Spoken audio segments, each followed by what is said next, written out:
এসো।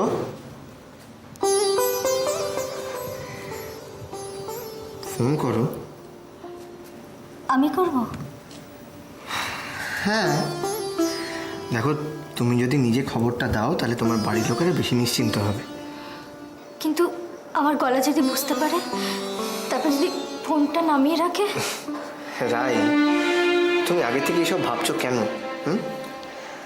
দেখো তোমার বাড়ির লোকেরা তোমাকে খুব ভালোবাসে, তোমার জন্য খুব দুশ্চিন্তায় রয়েছে। যদি দুশ্চিন্তা না করতো তাহলে অপর্ণা দি আর সুজন ছুটো ছুটো কেন আসতো তোমার কাছে? না, চিন্তা না করে এবার ফোনটা করো।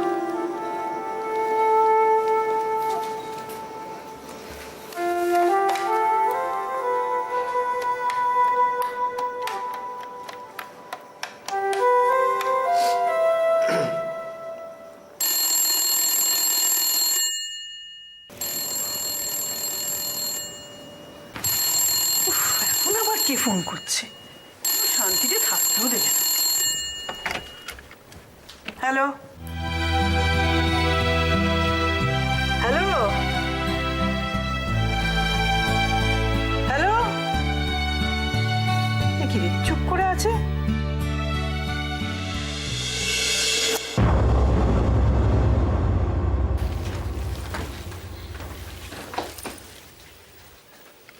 আচ্ছা তুই কেমন বাবা বলতো? কেন? আমি আবার কি করলাম? আমি আবার কি করলাম প্রশ্ন করছিস? একে কি বলে জানিস? যার বিয়ে তার হুঁশ নেই, পাড়াপড়শির ঘুম। আরে তুমি কি বলছো? আমি তো কিছুই বুঝতে পারছি না। কিছুই বুঝতে পারছিস না তাই না? এই জন্যই তোকে বলি, তোর শুধু বয়সটাই হয়েছে, সাংসারিক বুদ্ধি কিচ্ছু হয়নি। এইটা তুমি ঠিক বলেছো। সংসারের দায়িত্ব আমার তো কখনো নিতে হয়নি। যতদিন মধুরার মা ছিল ওই সব সামলেছে। তারপরে ও চলে যাওয়ার পর তোমার হাতে সব দায়িত্ব ছেড়ে দিয়ে আমি নিশ্চিন্তে আছি। নিশ্চিন্তে আছিস মানে? আরে বাবা, তুই মেয়ের বাবা, তোর মেয়ের বিয়ে, তুই কিছু ভাববি না? সব আমি ভাববো? ভাবছি না কে বললো? মধুরার সঙ্গে তো সৈকতের বিয়ে ঠিক হয়ে গেছে। হ্যাঁ, বলতে পারো যে বিয়ের দিনটা পাকা করা বাকি। তা সে তো মাঘ মাসের আগে করা যাবে না। হ্যাঁ, বিয়ের দিনটা মাঘ মাসের আগে করা যাবে না, কিন্তু বিয়ের আগে আশীর্বাদ বলে একটা জিনিস আছে না, সেটার দিনটা তো ঠিক করতে হবে। আর সেটা তো আমরা এ মাসেই করবো ঠিক করেছি। পৌষ মাসে কিন্তু কোনো আশীর্বাদের দিন নেই, বুঝলেন? আরে পুরোহিত মশাই এসে গেছেন? আসুন আসুন আসুন, হ্যাঁ আসুন আসুন আসুন। হ্যাঁ, কি যেন বলছিলেন আপনি পুরোহিত মশাই? বলছিলাম আমাদের এই হিন্দু শাস্ত্রে পৌষ মাসে কোনো শুভ কাজ হয় না। মানে আশীর্বাদের দিন নেই পৌষ মাসে? হ্যাঁ। কিন্তু কেন হবে না? কেন হবে না? শাস্ত্রে যা লেখা আছে আমি কিন্তু সেই কথাগুলোই কিন্তু আপনাকে বললাম। আমাদের এই শাস্ত্রে যারা লিখেছিলেন তাদের নাম কিন্তু এই মুহূর্তে আমি আপনাদের বলতে পারবো না। আপনি নাম জানেন না? আপনি কেমন পুরুষ মশাই? দেখুন, ইচ্ছে থাকলে সব হয়। কত লোকের বিয়ে হয়ে যাচ্ছে পৌষ মাসে, আর আশীর্বাদের একটা দিন ঠিক করতে পারবো না? ঠিক আছে, দিনটা একটু পিছিয়ে দিলে ক্ষতি কি? কি মুশকিলের কথা? উনি যখন বলছেন যদি সত্যি কোনো ভালো দিন না থাকে তাতে কিচ্ছু যায় আসে না আনন্দ। মূল্য ধরে দিলে সব দিনই ঠিক হয়ে যাবে। কি পুরুত মশাই, ঠিক বলেছি কি না? কথাটা কিন্তু আপনি খুব মন্দ বলেননি। দাঁড়ান দাঁড়ান, আমি ওই পাঁজিটা একবার খুলে দেখি যে দুই এক দিনের মধ্যে ভালো দিন আছে কিনা। দাঁড়ান, দেখছি দেখছি, ভালো করে দেখো। হ্যাঁ হ্যাঁ, এই তো তুমি তাড়াহুড়ো করছো কেন বলো তো? তোর না কোনো দিন বুদ্ধি হবে না, আমি বললাম না। আচ্ছা, এখন কটা বাজে দেখেছিস? মধুরা কখন বেরিয়েছে? সৈকতের সঙ্গে ও কোথায় ঘুরছে আমরা জানি না, এখনো বাড়ি ফেরেনি। তাতে অসুবিধা হচ্ছে কোথায়? তোর কোনো অসুবিধা হচ্ছে না, কিন্তু লোক পাড়াপড়শি তারা কি বলবে? দেখ, আশীর্বাদটা হয়ে গেলে আমি একদম নিশ্চিন্ত। তখন ও যত ইচ্ছে সৈকতের সঙ্গে ঘুরে বেড়াক, আমার কিচ্ছু বলার নেই। পেয়েছি। আগামী পরশুদিন আশীর্বাদের একটা দারুণ সময়। তবে হ্যাঁ, একটা কথা কিন্তু বলছি আপনাদের, যা করবেন ওই পারবেলার আগেই কিন্তু আপনাদের শেষ করতে হবে, বুঝলেন? দেখলি দেখলি আমি কি বললাম? ইচ্ছে থাকলে না সব হয়। হ্যালো হ্যালো, আচ্ছা চুপ করে আছেন কেন? আচ্ছা না কথা বললে বুঝবো কি করে? কি আশ্চর্য! কে, দোয়েল বলছিস? উফ, আমি কিন্তু এবার ফোন রেখে দেবো কথা না বললে।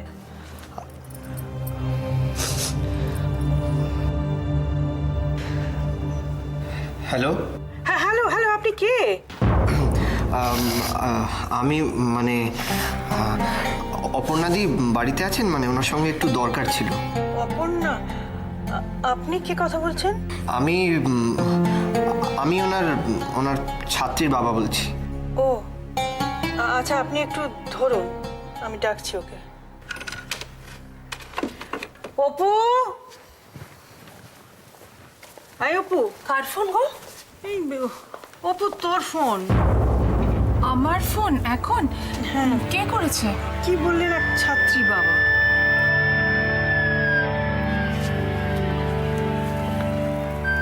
এত রাতে? বলো না বাবা, আমার তো মানে ভয়ে বুকুড়ে গেছে। আমি ভাবছি কি নাকি আবার খারাপ খবর এসেছে। আমিও ঘাবড়ে গেছি গো। হ্যালো? হ্যালো অপর্ণাদি, আমি কৃষাণু। ক্রিক। হ্যাঁ, বলুন বলুন, কি ব্যাপার? অপর্ণাদি সরি, তোমার ছাত্রীর বাবা হিসেবে পরিচয় দিতে হলো। হ্যাঁ হ্যাঁ, আমি বুঝতে পেরেছি, কিন্তু কি হয়েছিল? হ্যাঁ রে বড়দি, ও ফিরে এসছে। তোরা চিন্তা করবি তাই তোদের ফোন করে জানাতে এলাম। খুব ভালো করেছিস। কোথায় কোথায় গিয়েছিলেন উনি? সে অনেক কথা, একটা দরকারে বাড়িতে গেছিল। পরে বলবো তোকে সব। ও, কেমন আছিস তোরা? হ্যাঁ রে, ভালোই আছি। আরো? ও ঠিকই আছে। শোন না, পরে তোর সাথে কথা বলবো। আমি এখন রাখছি। হ্যাঁ, বাই। আচ্ছা ঠিক আছে। আচ্ছা।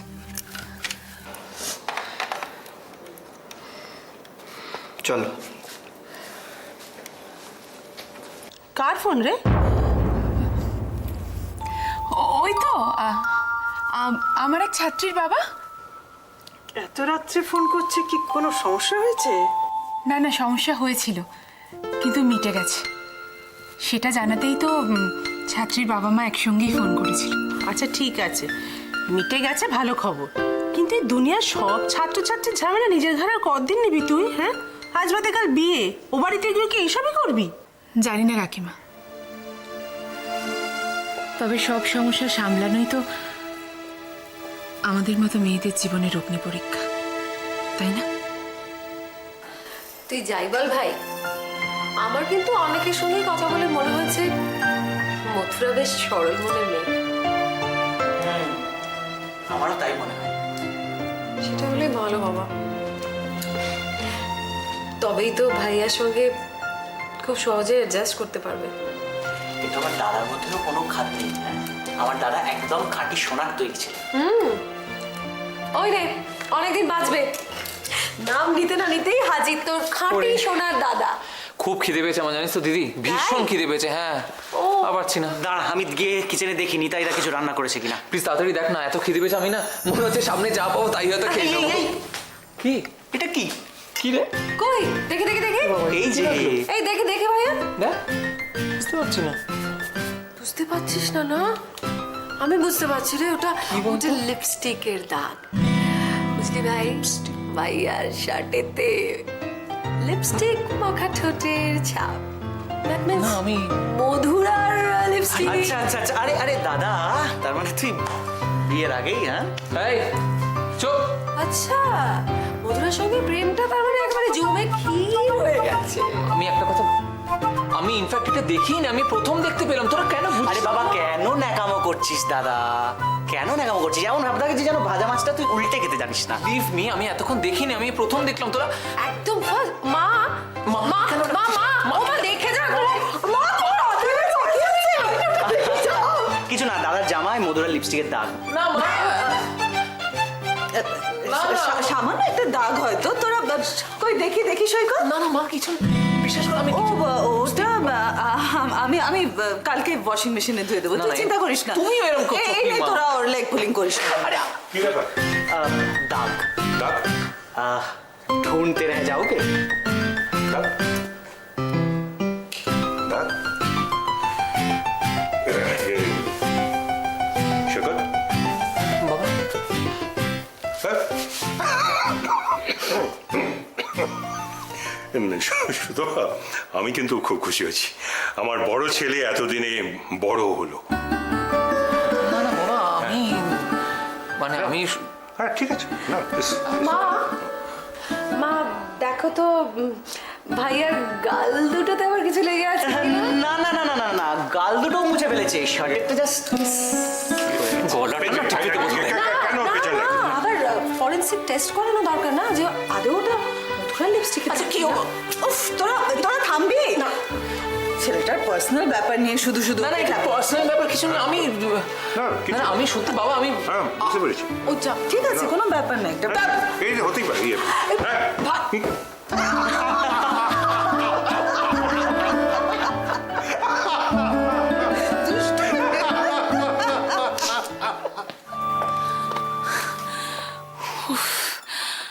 ঠাকুর,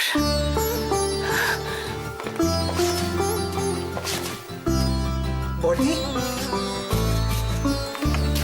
এ বর্দি, কৃষানন্দা ফোন করেছিল? কে বলেছে তোকে? আমার ছাত্রীর বাবা ফোন করেছিল। দেখ, ওসব মা জেঠিমাকে বোঝাবি, আমাকে বোঝাস না। বল না কি ফোন করেছিল? তুই বড় হয়ে গেছিস তো, সব বুঝতে পারিস। ফোন শুনেই আমার পাশে চলে এলো একদম। দেখ, আমি পুরোটা বুঝতে পেরেছি, শুধু এইটুকু বুঝতে পারছি না, ছোটদি ফোন করেছিল না কৃষানন্দা? দুজনেই ফোন করেছিল। প্রথমে কৃষাণু ফিরে এসেছে, জানিস সুজন? যাক, একটা খুব বড় চিন্তা মাথা থেকে নামলো। হ্যাঁ রে, ও দেশে কি একটা কাজে গিয়েছিল, কি কাজে গিয়েছিল ঠিক বুঝতে পারলাম না, তবে দুজনে মিলেই ফোন করেছিল। রাইয়ের গলা শুনে মনে হলো রাই খুব খুশি। অপু,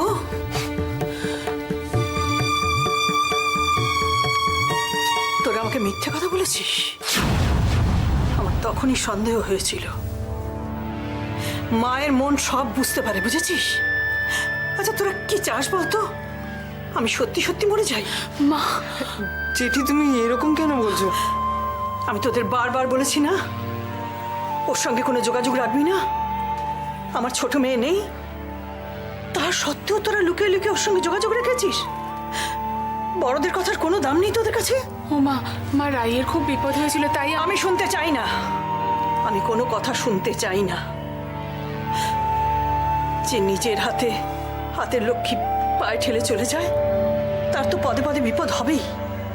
আমরা তার কি করব? ও তো স্বেচ্ছায় জীবন বেছে নিয়েছে। জেঠি, আমার কথাটা একটু চুপ কর সুজন, আর কোনো কথা বলবি না। আমি তোদের একটা কথা স্পষ্ট করে বলে দিচ্ছি, এর পরেও যদি তোরা ওর সঙ্গে কোনো যোগাযোগ রাখিস, তাহলে কিন্তু সত্যি সত্যি তোরা আমার মরা মুখ দেখবি। মা, ও মা, মা।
তোয়েল, কি রে?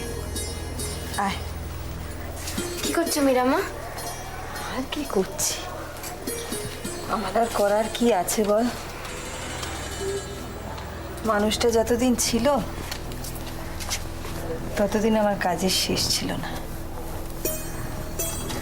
আর এখন দেখ না, কোনো কাজই নেই। সময় কাটানোই দায় হয়ে গেছে, বুঝলি? সময় কাটানোই দায়। কিরে, কিছু বলবি? না, চন্দ্রার জামা নেই গো তোমার কাছে? মেয়েটাই আমার চলে গেল, তার জামা আর আঁকড়ে থেকে কি করব বল?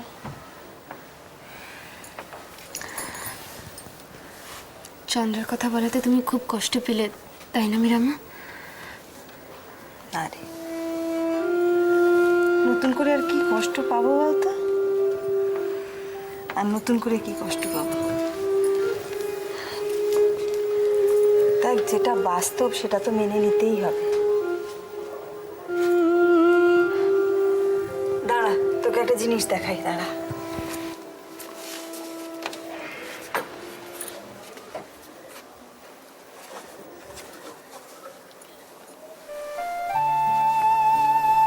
এই দেখ, স্কুল ড্রেস আমি করেছিলাম নিজের হাতে। কি সুন্দর মীরামা। তখন কত সেলাই করতাম, দেখ না। ও মা, এটা একটা জন্মদিনে করে দিয়েছিলাম ওকে। কি ভালো।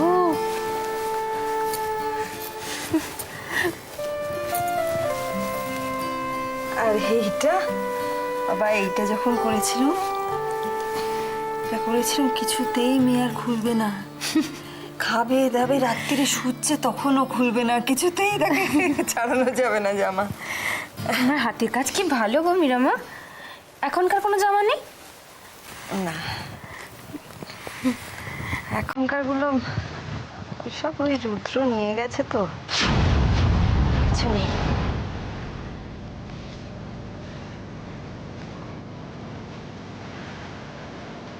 রুদ্র নিয়ে গেছে? হ্যাঁ, ওই বললো কোন অনাথ আশ্রমে দিয়ে দেবে। ভালোই করেছে। কি আর হতো বল? কেন হঠাৎ অনাথ আশ্রম কেন? বুঝতে পারছিস না? সন্ধ্যাটা চলে যেতে তখন রৌদ্রও তো চোখের সামনে ওর জিনিসপত্র। ভালো হয়েছে, ভালো হয়েছে, এই ভালো হয়েছে। কিছু লোক পড়ে তো বাঁচবে, পড়ে থেকে আর কি হতো বল? আমার মেয়েটা তো আর ফিরে আসবে না কোনোদিন। কি আর হতো? মীরামা, চন্দ্র যদি বেঁচে থাকে তুমি নিশ্চয়ই খুব খুশি হবে, তাই না? কি কি বলছিস কি তুই?